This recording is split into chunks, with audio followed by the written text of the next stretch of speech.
Well, hello YouTube, it's me, Fortmaster, and welcome back once again to an Overly Sarcastic Productions reaction. I have said this so many times over the last bit, but they have been pumping this stuff out recently. I'm not complaining. Maybe I might be a little worried why they're suddenly amping up production so much. Are we just going to have, is this going to be an all-year thing?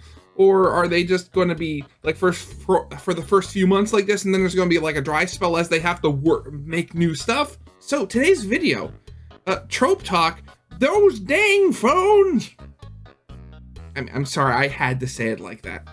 Yeah, truthfully, I've no idea what they're going to be talking about this. It's not like the last Trope Talk I watched about like betrayal, where I had a lot of fun, putting in the spoony one joke with that.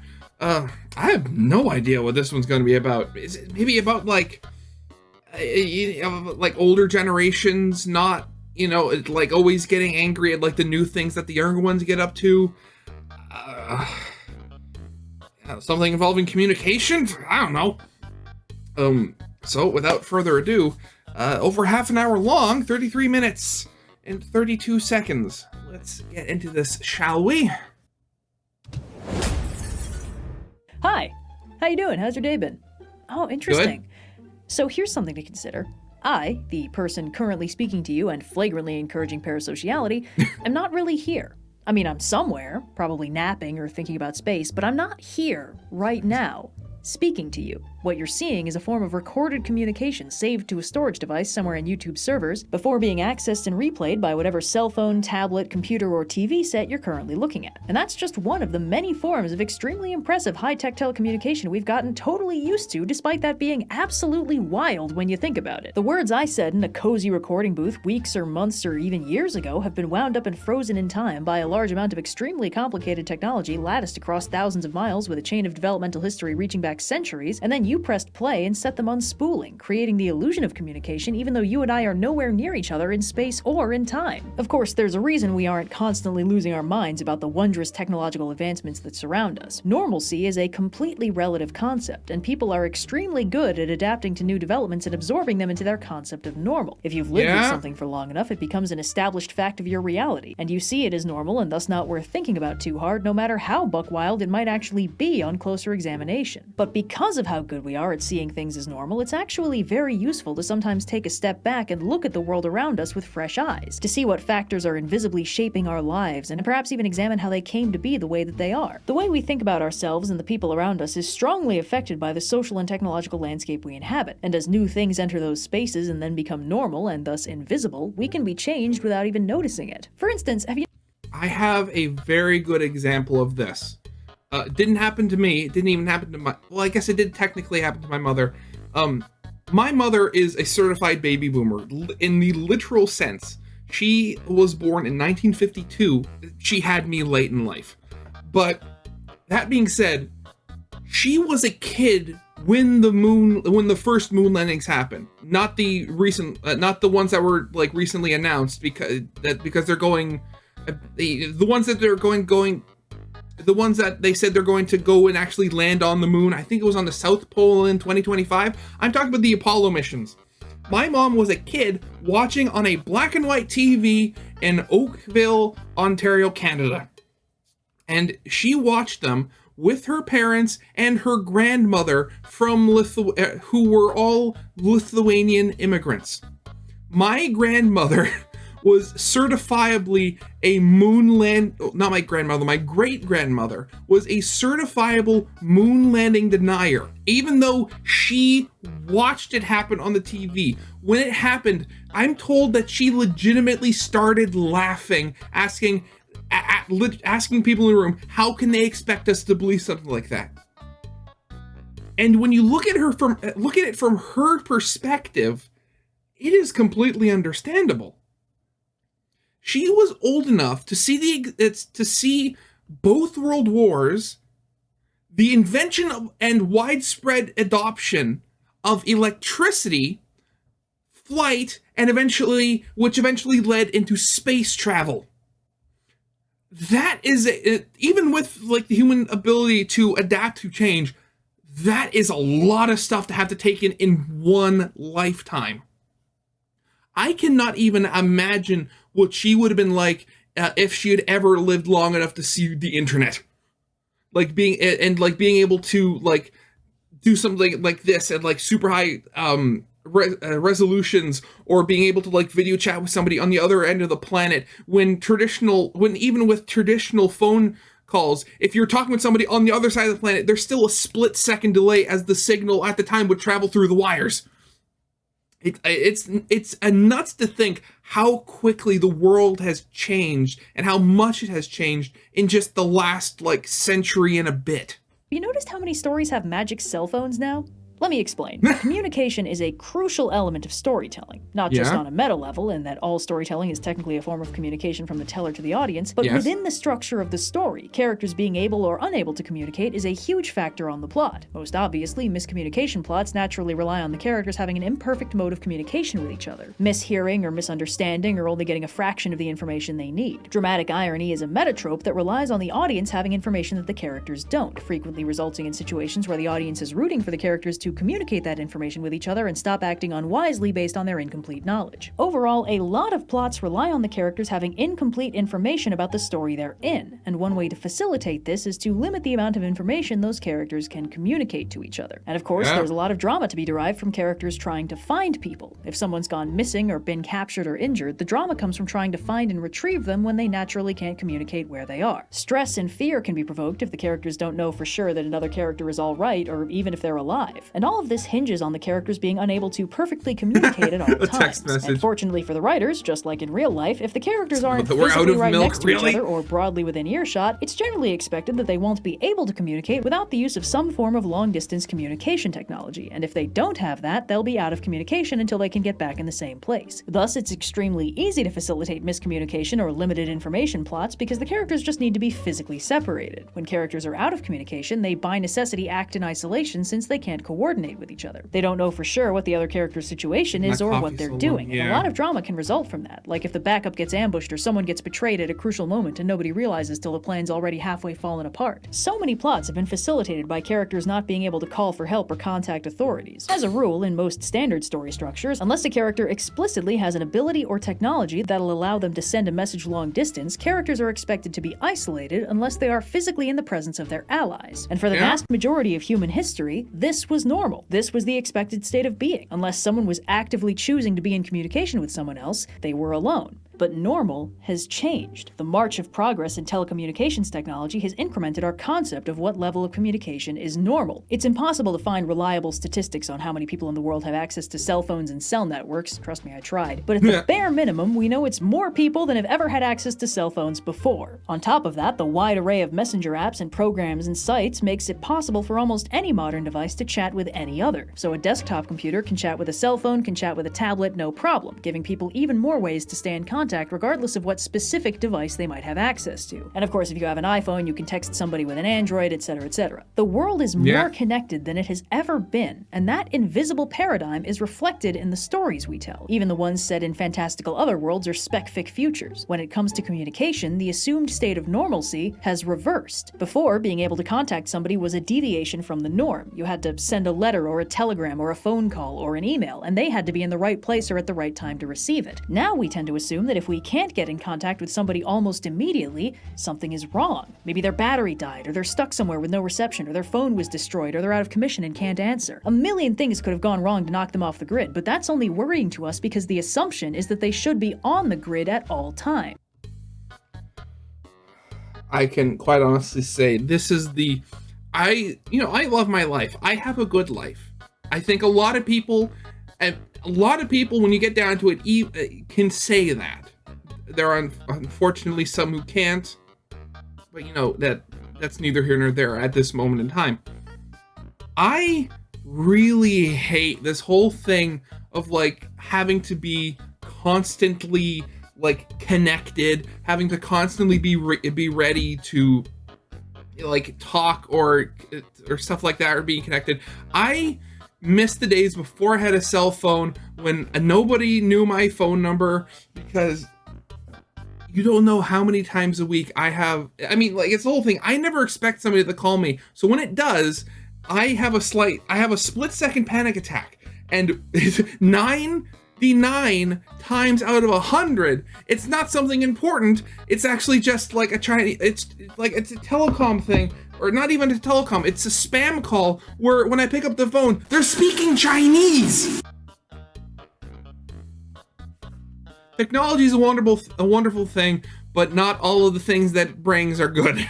And modern stories have started to reflect that. Aside from stories set in the nominal present, where characters just have normal cell phones and use them as expected, there are tons of stories that contrive little bits of magic or tech to enable the characters to stay in almost constant communication over long distances. You got Leverage, which back in 2008 already had earbuds that are basically invisible hands-free phones. Young Justice kicked off the very first season in 2010 by giving the team a telepathic link maintained almost constantly by Ms. Martian that was basically a fancier group chat. The nominally historical low magic setting of Netflix's Castlevania adds magic mirrors in the second season that are basically used for FaceTime and, let's be honest, felt a little bit weird. 2018's She-Ra had Bo invent personal communicators that are basically iPads for video calls. In all of these settings, regardless of how fantastical they are, something can be contrived out of the magic or tech to allow for constant, instant communication between protagonists even when they're far away. And this is a reasonable development. After all, it's incredibly convenient for the writers and the characters, and since being out of communication is so risky and inconvenient, it makes sense that the characters would want to find a way to stay in touch. Through psychic powers or magic or gadgets made by tech geniuses, characters can keep each other updated on their current plans, find each other if they're missing, call for help when they're in a tight spot to enable dramatic rescues, and someone breaking communication can be a great way to facilitate instant drama. Not to mention, letting the villains coordinate over long distances can make it much easier to give the heroes trouble, so even if the heroes are fairly low tech, giving the villains scrying technology or hologram phones or something is pretty classic stuff to contrive more complicated challenges for the good guys. In the history of literature and storytelling, bad guys got magic cell phones a lot earlier than good guys. Plus, if the writer wants to make it impossible for the characters to communicate, it's not hard to contrive something like a jammer or a psychic bad vibes field or something to temporarily cut off communication and force the characters to operate in isolation again, with the added tension that, since it's no longer the expected norm, they're not accustomed to it. It turns out giving your characters the ability to communicate instantly across long distances doesn't destroy the drama of limited contact or failure to communicate, it just changes the circumstances under which miscommunication or limited information plots happen. And frankly, I think a lot of this is just easier for modern writers, because at this point we're so used to being able to just text somebody for a quick update that it's hard to figure out how some of these story beats would work without that ability. The way we think about communication is on a level similar to muscle memory, so deeply ingrained we don't even think about it in words. We want to check in with a friend, we reach for the phone and send a text. Well, what if we don't have the phone? What if the battery's dead? What if the reception's gone whack? Panic? No,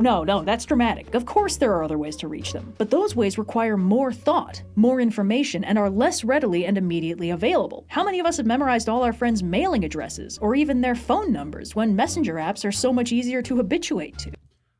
I don't know. Here's the thing. I don't know my own cell phone number. Whenever I have to write it out for anything, I have to go into my contacts and look for it. And I've had a cell phone for a good almost 10 years. And my number hasn't changed at all during that time.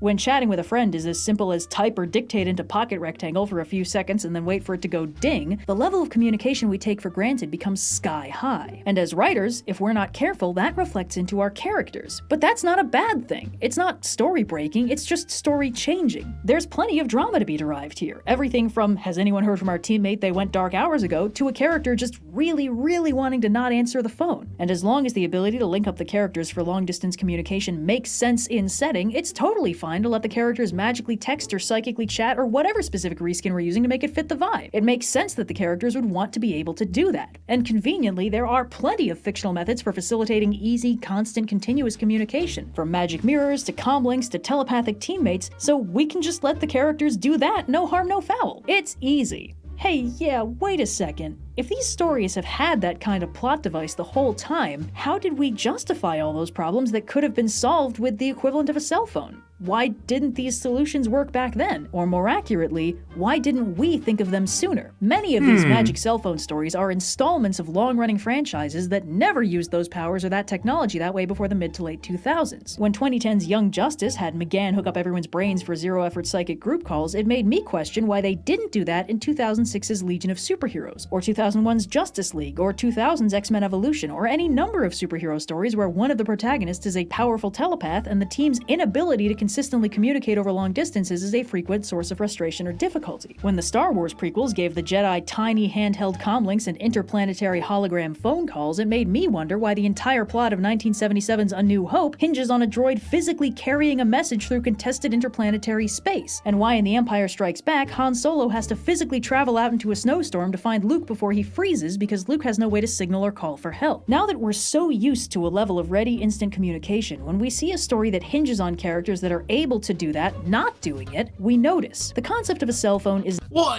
okay, so just the way I'm thinking, one, with the two Star Wars ones, because there's the easiest one I can think of, with the Luke one where in the snowstorm, he could have just lost his communicator or was never given one. I don't know. It's been a while since I've seen that. Plus, with the little communicators, after the prequels, the Jedi are very much, hunted. So, and also there's the Resistance. So you generally don't want that kind of stuff going over state-controlled, infrastructure where it could be tapped into and listened and stuff like that. I mean, she's probably going to say something like that pretty soon, but at the same time, I can just immediately think about that and see like, oh, okay, it's like, that's not so weird. I mean, you have to think about the, what's going on at the moment. I mean, if you lived in a world almost like 1984, but they had cell phones, I don't think if you were trying to come up with plans to overthrow the government, you would use your normal cell phone. You'd either try to make your own private network, which would be a very time and resource intensive endeavor, or you'd try to work out some form of, courier service in the Resistance to, bring messages and information to different cells and stuff like that. Is not complicated by sci-fi standards. A small handheld device that allows for instantaneous audio communication with anyone else with a similar device that can optionally also instantaneously send and receive written messages. That is much less complicated, conceptually speaking, than a holodeck, and in fact has existed in fiction for a frankly shockingly long time. The first fictional wireless telephone is from 1914 in L. Frank Baum's Tick-Tock of Oz, another frighteningly prescient prediction. And science fiction has always involved conceiving of speculative technology and then theorizing how its existence would alter the world and the society it integrates into. Actually, that was something else. If you've ever seen the original spy series Get Smart, I think that was probably one of the earliest, or at least one of the earlier versions of a cell phone, or at least what would become a cell phone, purely because Maxwell Smart, the main character that you watch, has a phone built into his shoe, and it's like a rotary telephone. Like, he takes the thing off, peels the heel down, and wears the mouthpiece, and then he has a literal rotary phone dial in his shoe. And I remember, because I have the first 3 seasons on DVD. There was one episode where because he always wears the shoe, of course, even when he's not in spy work. And there was this one episode where he was caught. And his phone starts ringing when he was caught or by somebody, and he's stamping his phone down in an attempt to break the phone so it'll stop ringing. I need to watch that again. It's been a while. Not every sci-fi author tries to predict the future, but the genre's foundations are built on the concept of world-building futuristic visions. And on the fantasy side of things, the concept of a magic mirror or a crystal ball or psychic visions are much older than the technology that developed to reflect it. Many of these stories have always had the in-universe ability to facilitate basically texting, but most of them didn't. And as far as I can tell, none of them did it to the degree of universality that we've reached in real life. Some of these modern magic cell phones have been introduced into long-running settings, and despite the technology or magic involved being in-universe possible the whole time, the writers only started thinking to use it that way after their own lives were quietly changed by getting acclimated to the same technology. In the same way that it's frankly just easier for modern writers to give their main characters the equivalent of the level of communication they're personally used to, it was frankly easier for these older writers to do the same with their characters, even if the writers lived in a world where the telegram was the new hotness and the characters lived in a world with magic or psychic powers or wireless goddamn telephones. Sorry, I still can't get over that. Oh my god. Anyway, we're fine. Everything's good. The world we live in has been very deeply changed by the communication tech we currently have. It's difficult to notice because of how normal it's become, but it's a fundamental shift in the way we think about people and our ability to stay in contact with them, which is a very fundamentally human thing. Humans are very social animals, to the point where just not speaking to other humans for a long enough time can start messing us up. I think it's very interesting that this has produced a shift in the way writers handle communication in fiction, and I think it's even more interesting that, as far as I can tell, nobody quite predicted it. Even when spec-fic writers conceived of a technology capable of doing what our current communication tech does, or conceived of an overall very advanced level of technology that we think it would make sense for this to exist in, they didn't extrapolate out what it would mean to have instantaneous contact with everyone in your social circle just a few clicks away, and how that would shift the kinds of stories that would or would not make sense. So I went looking through a selection from about a century of sci-fi and fantasy to see how fictional communication tech lined up with the real telecommunication tech from the era, and how it was used in universe versus how it could have been used with the benefit of hindsight, and correspondingly how hard it is to suspend my disbelief now that those settings didn't develop the level of interconnectedness we enjoy today. As mentioned, in 1914, L. Frank Baum wrote Tick-Tock of Oz, which features a wireless telephone that allows audio communication over any distance. As a bonus, Queen Ozma also has a magic picture that basically works like a fantasy crystal ball, letting her see anything from anywhere but with no sound. This is a huge deal, but it's actually pretty manageable on the suspension of disbelief side of things, because as far as I can tell, there's only 2 of these wireless telephones, and Ozma is basically the God Empress of Oz, so just because she has high-tech toys to play with doesn't mean the common masses would get to use them. Oz doesn't have a robust telecommunications network,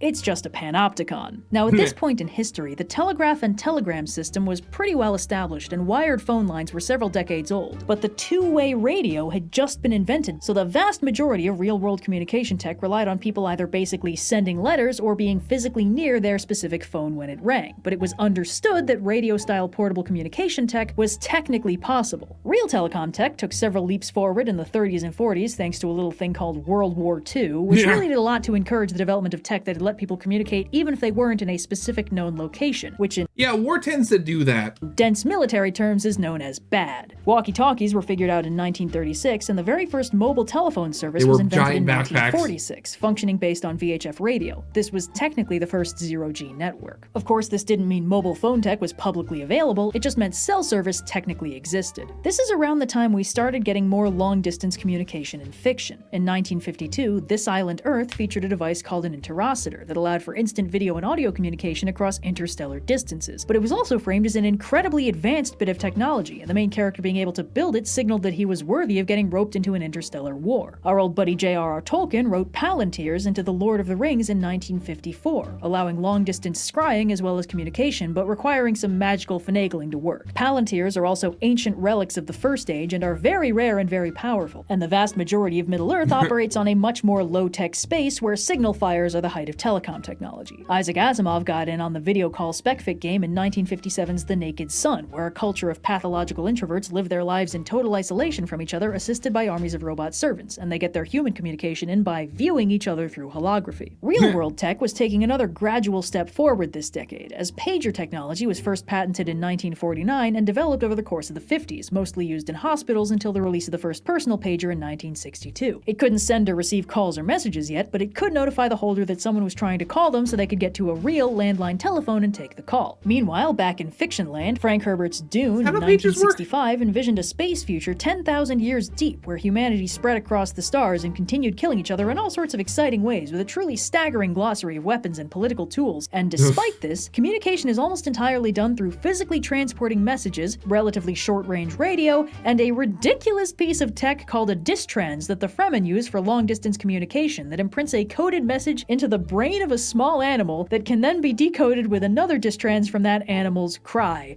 This is hilarious, and I literally cannot believe that in 8,000 years of space exploration and drug-induced hyperspace travel, nobody thought of a better way to send a text. This is where we start getting into the dubious suspension of disbelief zone. I mean, again, Dune is weird by the fact that, like, yeah, there are thousands of years in the future, but there's very much been a suspension or repression of, like, the development of technology. From the little I know of, like, the expanded universe of Dune, outside of just the first book, which has now been, adapted twice. I think, I'm forgetting what it's called, but there was some sort of revolt in the past where, you know, it was a machine. People rebelled against machines, but it's a little different by the fact that the machines weren't sentient, but they were rebelling against the machines, which were controlled by, you know, like billionaires and rich people and stuff like that. And after that, basically computer technology was very much limited to, so, you know, stuff like that couldn't happen again. And then they discovered the spice, which could turn people into living supercomputers. And then that just sort of, technology got really weird. The little bit I know, there's like a part where like somebody turns into like a human sandworm hybrid, and he's like a god emperor of the universe. It's just... There are explanations we can come up with for why communications tech didn't really manifest in the Dune universe, but they're retroactive justifications for the fact that Frank Herbert didn't think of it.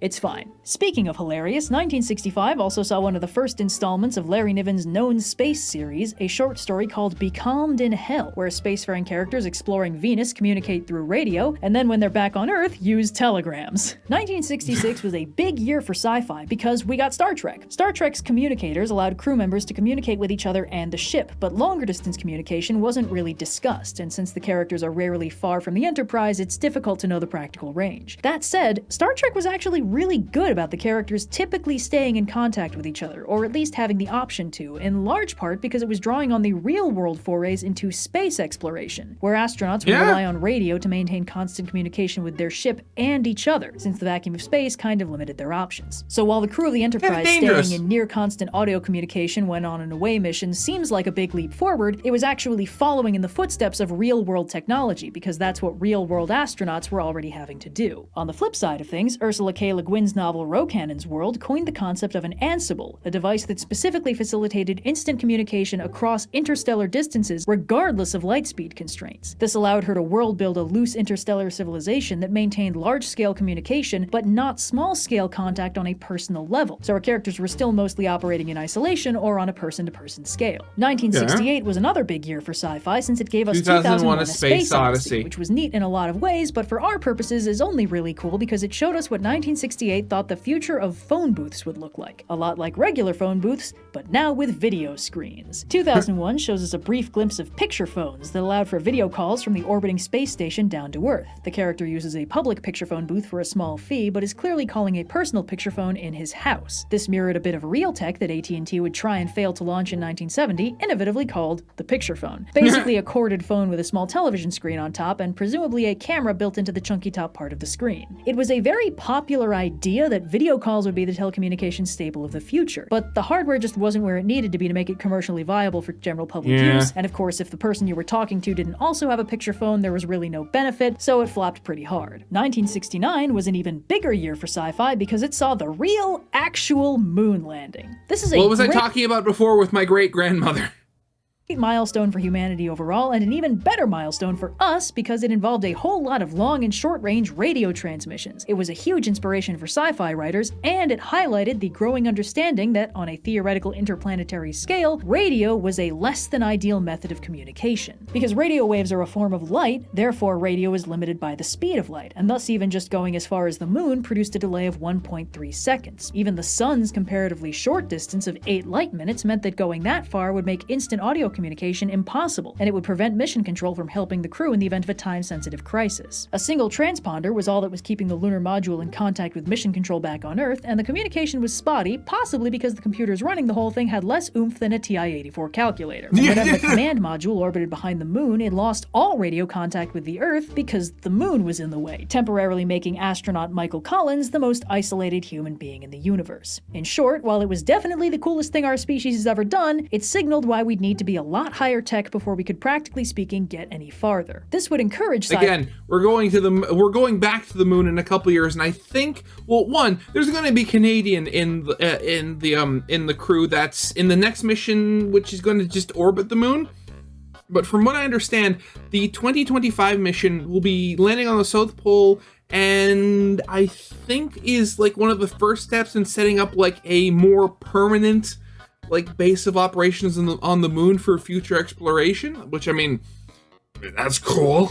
sci-fi writers to develop spec-fic technology that could expand on the current level of communications technology and account for this weakness, similar to Le Guin's Ansible, something that would allow for that kind of interstellar communication without that sort of delay. Amazingly, a pretty good indicator of where communications tech was at in the real world can be found by watching Columbo, which began in 1968 and technically ran up to 2003. So funny. As the villains of each episode are typically extremely affluent, many of them have access to real-world cutting-edge technology that's often instrumental to their murder plots and their eventual capture, making some of these episodes borderline techno-thrillers, featuring everything from an interconnected landline phone system in a government building in 1973's Candidate for Crime, to a cutting-edge fax machine in 1990's Agenda for Murder, to a high-tech pager that allowed short texting in 1990's Columbo Cries Wolf, and finally a cell phone in 1994's Butterfly and Shades of Grey, where Columbo spends the first part of the episode lamenting his confusion of these newfangled cell phones, and later catches the killer in a lie when he claims he made a 911 call from the road outside his mountain home, an area that Columbo confirms has no cell coverage. But for most of the series, communication is landline only, and when Columbo needs to make a call, he typically just turns up at the killer's palatial estate and amiably borrows their home phone. Just like in the real world, even if more advanced options did exist or were being developed somewhere, they weren't common until the late 90s, and they didn't start infiltrating the way we perceive normalcy until even later. Another surprisingly useful indicator is, of all things, D&D. Dungeons & Dragons is a full-on fantasy setting with a very broad magic system with pretty loose parameters for what is and isn't possible, most of it based around things players would want to do. And if you're a fan of actual plays like Critical Role, Dimension 20, NADPOD, Rolling with Difficulty, you might have noticed players using and abusing things like the Sending spell, first introduced in 2nd edition in 1989, that allows a caster to send a 25-word message to anyone they're familiar with anywhere in the universe and receive a 25-word response. This sounds relatively harmless until you remember that this includes people like dramatically absent parents, missing or captured teammates, the full-on big bad, anyone from the player's tragic backstory, and,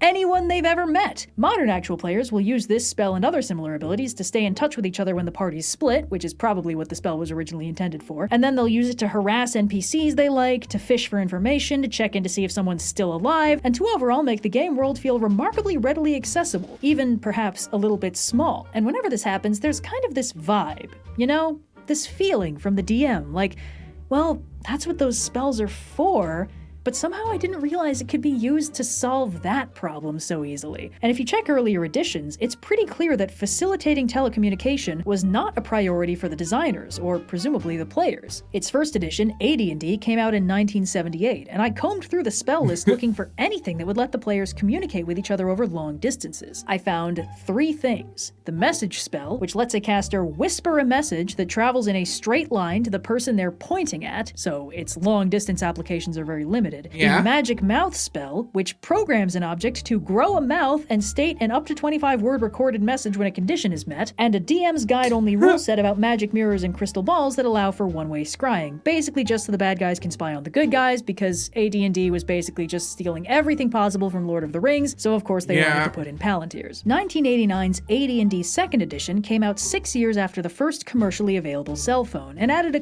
couple more communication options, like Whispering Wind, which let the caster send a message to a location, not a person, so basically like calling a landline phone, Magic Mirror, which let the players get in on that crystal ball scrying action, and Messenger, which let the caster attach a note to a willing tiny animal. All these methods of communication were very limited and one-way, except for the new 5th level wizard spell Sending, which as mentioned allowed a 25-word message and response to and from anyone the caster was familiar with. Since the material component for this spell is literally 2 cans connected by wire, we can safely conclude that this is indeed intended to be the magicification of a garden variety phone call. Sending stayed on the spell list through editions 3, 3.5, 4, and now 5, with its true potential apparently only being explored recently. It's not like any old Joe can cast it, but it's common enough, long range enough, and difficult enough to block or intercept that it can undercut a lot of classic dramatic concerns. And it really seems to me like nobody thought of this application for it until recently. Other abilities that could do more flexible long-range communication first started appearing in the early 2000s with 3rd edition, like Rary's Telepathic Bond, aka Psychic Group Chat, Sending Stones, magical artifacts that worked like paired walkie-talkies but could only send a 25-word message once a day, Mindlink, a psionic ability that allowed for wordless long-range communication, and honestly just a whole bunch of other random wacky abilities that can break the game in new and exciting ways. D&D is a very high magic setting. The potential for this stuff was always there, but it looks like it only started to make sense for people to use it this way recently. Heck, now players will even use those artifacts for a lot more communication than rules as written technically allow for. Most parties just use sending stones as unofficial cell phones now, instead of them just casting one 25-word message per day, which is all they can technically do. And most DMs don't stop them, because it just makes sense for them to work that way. Now, the 90s overall seem to have been a slightly transitionary period for fictional communications tech. Some stories jumped way ahead and made it really easy, while others seemed a little bit slower on the uptake. Ghost in the Shell came out in 1995, and every main character was a cyborg who could effortlessly chat brain to brain with each other across long distances, or use the same abilities to eavesdrop on other people's shenanigans, which makes sense for a story that's fundamentally exploring the nature of connection and isolation in relation to humanity. But 1997's The Fifth Element, set in the 23rd century, kept all the phones as functionally landlines despite the receivers being small, cordless, and handheld. It's a running gag in the movie that the protagonist's mother keeps somehow calling the nearest phone wherever he goes, a joke that only makes sense if the phones themselves are not portable. That same year, Earth Final Conflict started airing, set in the near future, and everyone in that show has a handheld collapsible picture phone. Again, just a slight extrapolation into the future, where video calling technology would surely sweep the globe. The world was getting more interconnected, and it was showing through in the stories it made sense to write. But we only really start noticing that when we compare it to the spec fic that came before, that didn't have this invisible context, this normalcy that was slowly taking form. We wonder why science fiction writers didn't think of this stuff sooner, because it seems so simple to us. Of course we can just send a message instantly to anyone we know anywhere in the world, and of course they can respond as soon as they see it. And if we suddenly can't do that because of bad internet or no reception or a tech failure, we feel weird and constrained, almost like a phantom limb, reaching on reflex and finding nothing there. As one of the youngest millennials, I grew up alongside the last stage of development of modern computers and the modern internet. When I was very little, computers had successfully miniaturized beyond giant room size, but were still boxy, clacky numbers with almost no processing power. And the internet was a wild west of cool math games and Nitrome and ICANN has Cheeseburger and 5 million tiny fanfic forums that we were of course not allowed to access in class and therefore definitely never did. And every few this brings back memories.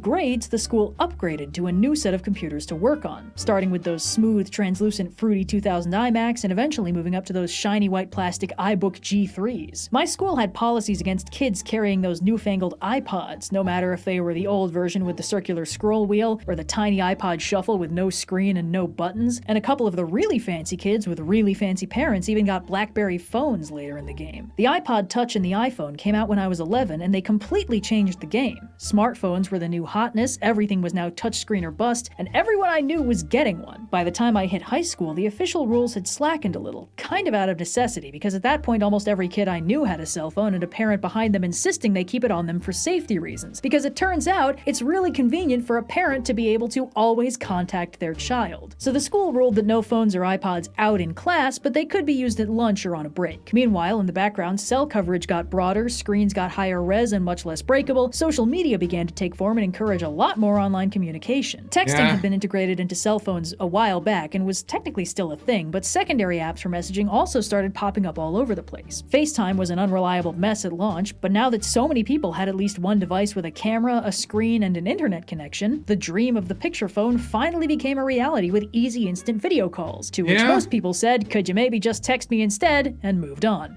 Rip the picture phone. Died 1,000 ignoble deaths only to be silently and namelessly absorbed into the functionality of every chat room that outlived you. Anyway, by the time I went to college, my friend group that was about to scatter across a half-dozen states had an active group chat that kept us in contact in semi-regular video calls all 4 years. I almost can't imagine how I would have handled the transition without that. The narrative of going off to college that we'd all heard was so centered on leaving home and being alone, and in the more depressing cases, losing contact with your old friends. And with the connectedness we'd all gotten accustomed to, just none of that happened. Heck, when the pandemic hit in 2020, I think everyone was a little surprised how readily the tech we'd built up facilitated things like working from home and distance learning and just keeping in contact with friends and family. But it also highlighted how physically distant a lot of us were from our close friends now, how much we'd been relying on that telecom stuff to stay in constant contact between visits anyway, but at the same time, how unexpectedly tough it was to handle that when we had to rely on telecommunication stuff for all of our socialization. This level of interconnectedness became normal without anyone really noticing, but then we were surprised to notice how much it had changed. Some of the things that we were expecting to be problems, that we were bracing for out of habit, had been quietly fixed just by the shape of the world changing in a way that left us almost unable to conceive of any other way things could be.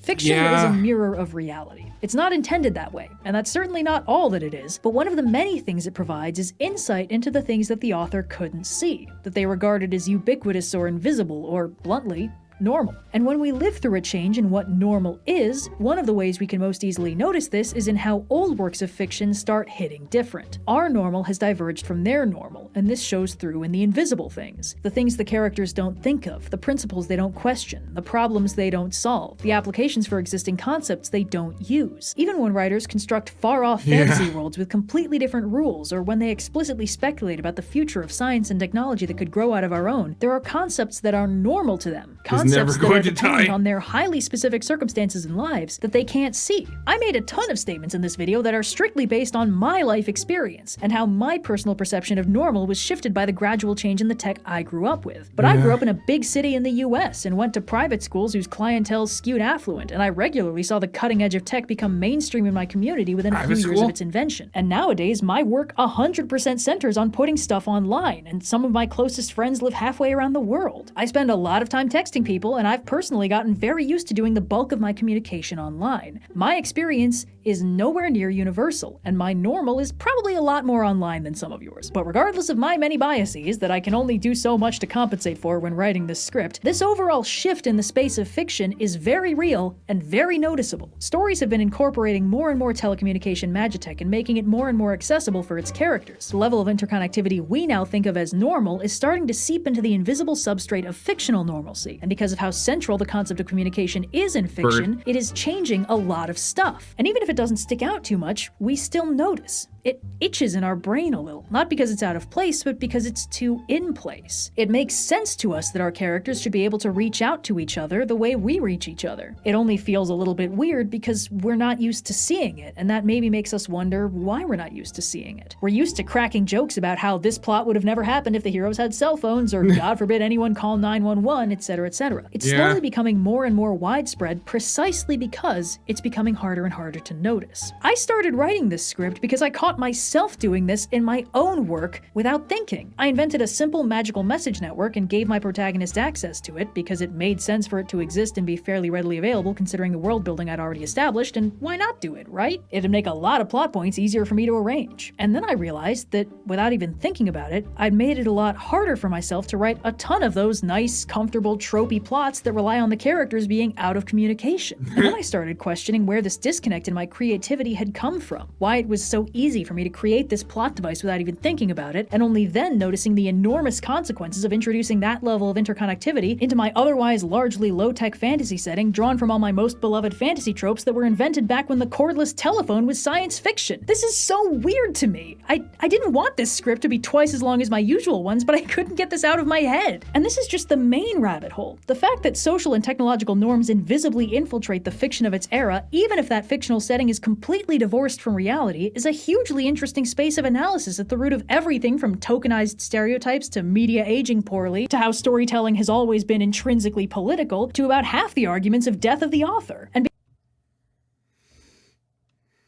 because we lose sight of what defines normal as it becomes invisible to us from overexposure, it can be a bit shocking when we catch sight of something in the mirror of fiction that's shifted without our noticing, something that we've lost context for, or something that's taken on new meaning from real-world developments, or something we're used to seeing handled or solved in a way that didn't exist when it was written. The world changes. We change, and because normalcy is entirely relative, we don't always realize how much things have changed until we catch a glimpse of what's become invisible to us.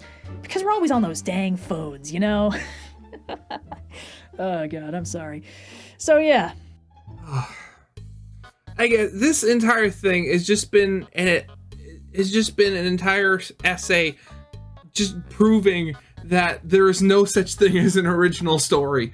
Everything is taken from somewhere, which inevitably will be taken by something else, and an endless chain that is never broken. It is... I mean, what can I say? As I said at the beginning of this, talking about how much the world changed just from my grandmother who died a little after the first moon landing. Stuff has changed a lot, and it's getting quicker. And I don't know if that's a good thing. So, as I've said before, original, if you want to watch it, if you haven't watched it already, will be linked in the description. In the top corner card will be a link to the gameplay video I released today, which is of Crying Suns. It's a roguelike space, sort of like FTL if you've played that. Lots of fun. I'm almost finished the series, and you watch the most recent episode when it's come out if you're watching it. So with that all out of the way, I hope you guys liked. If you did, leave a like, subscribe if you have not, and I'll see you guys next time. Goodbye.